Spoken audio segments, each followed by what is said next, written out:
তো বন্ধুরা, তোমরা সবাই কেমন আছো? আশা করি সকলেই ভালো আছো। আমার ইউটিউব চ্যানেল কোথায় কি এফসিতে সবাইকে স্বাগত জানিয়ে আজ নতুন ভিডিও নিয়ে আসছি। তোমাদেরকে বলেছিলাম যে বর্ধমানের যে কৃষ্ণকালী নতুন যে মন্দিরটি হয়েছে আর কি, তো সেটা কোথায় হয়েছে। তো আমি এখন চলে এসেছি ভেতরটায়, আর এইটা হচ্ছে কৃষ্ণকালী মায়ের নতুন যে মন্দির সেটা, ঠিক আছে। তো এখনও কিছু কমপ্লিট হয়নি। তোমাদেরকে একটা কথা বলবো যে তোমরা কিন্তু মন্দিরে এখন আসবে না, ঠিক আছে। মন্দির কিন্তু এখন বন্ধ থাকবে, মানে এখন অনেক কাজ বাকি আছে। মানুষ আবেগের বসে চলে আসছে। উনি মা যখন বলে দেবেন তখন তোমরা আসবে, তা না হলে আসবে ফিরে যেতে হবে।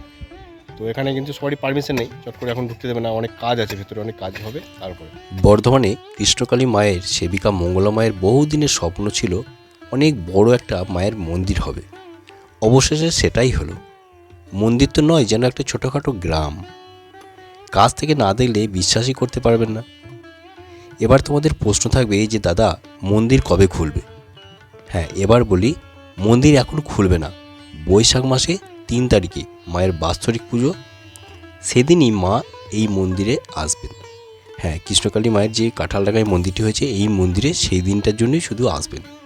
পরে উনি বলে দেবেন মন্দির কবে খুলবেন, কবে থেকে বসবেন, কবে থেকে ত্রিশূল ছোঁয়াবেন। এবার তোমাদের আর একটা প্রশ্ন থাকবে যে দাদা, এই কাঁঠালডাঙ্গা কোথায়, কীভাবে যাব, কাছাকাছি কি কোনো রেল স্টেশন আছে?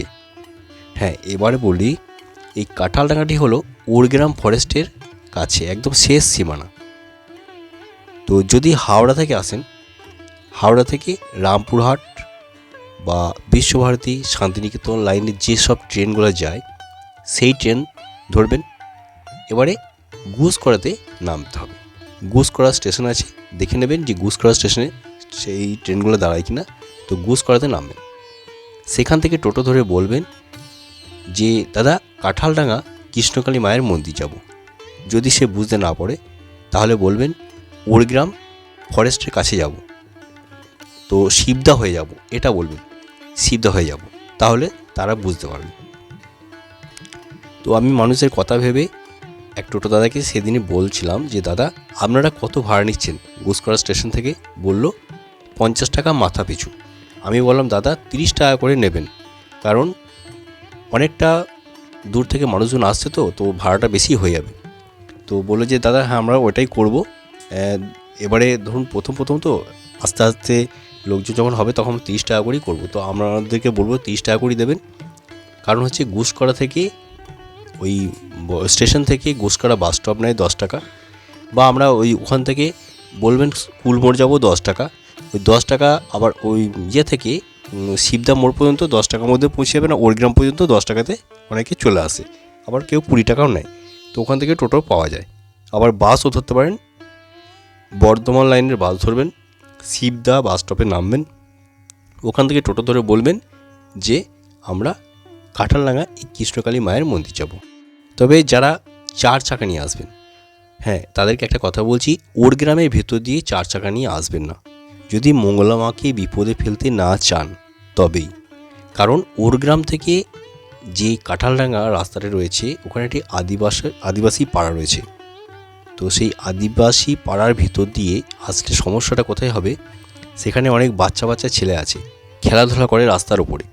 তো যদি কোনো দুর্ঘটনা ঘটে যায়, সেই দায় কিন্তু মঙ্গলা মায়ের ওপরই চাপবে।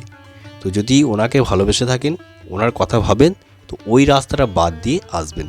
হয়তো আপনার জানা আছে এদিকে একটা রাস্তা আছে, আমিও বলেছিলাম আগের দিনে, কিন্তু এই দিনে গিয়ে শুনতে পেলাম, তাই আপনাদেরকে এটাকে সাবধান করে দিলাম যে ওই রাস্তা ধরে আসবেন না, ওই ওরগ্রাম থেকে আরেকটু এগিয়ে আসুন, সোজা চলে যাবেন, 2 কিলোমিটার মতো হবে রাস্তা, শিবদা মোড় পেয়ে যাবেন। শিবদা থেকে ডান দিকে চলে আসবেন, একদম ওখান থেকে জিজ্ঞেস করে নেবেন যে কাঁঠালডাঙ্গা রাস্তাটা কোন দিকে, তো কাঁঠালডাঙ্গা পৌঁছাবেন। এছাড়া যারা মুর্শিদাবাদ থেকে আসবে গুসকরা হয়ে, তো তারা ওই গুসকরা স্টেশনে নামবে, ওখান থেকে ওই একই রুট বলে দিলাম যে কাঁঠালডাঙ্গা।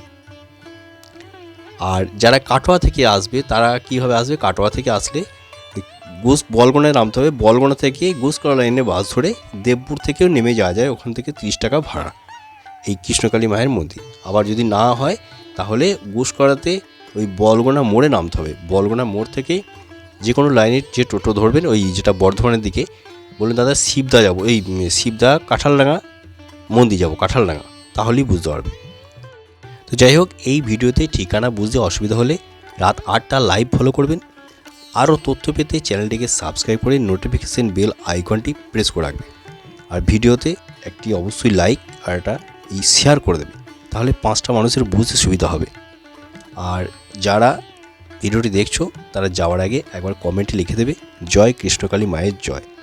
তো আরও যদি তথ্য পেতে হয় অবশ্যই কিন্তু চ্যানেলটিকে সাবস্ক্রাইব করে রেখে দেবে। তো চলো আজকের মতো বাই বাই, আবার দেখা হবে পরের ভিডিওতে।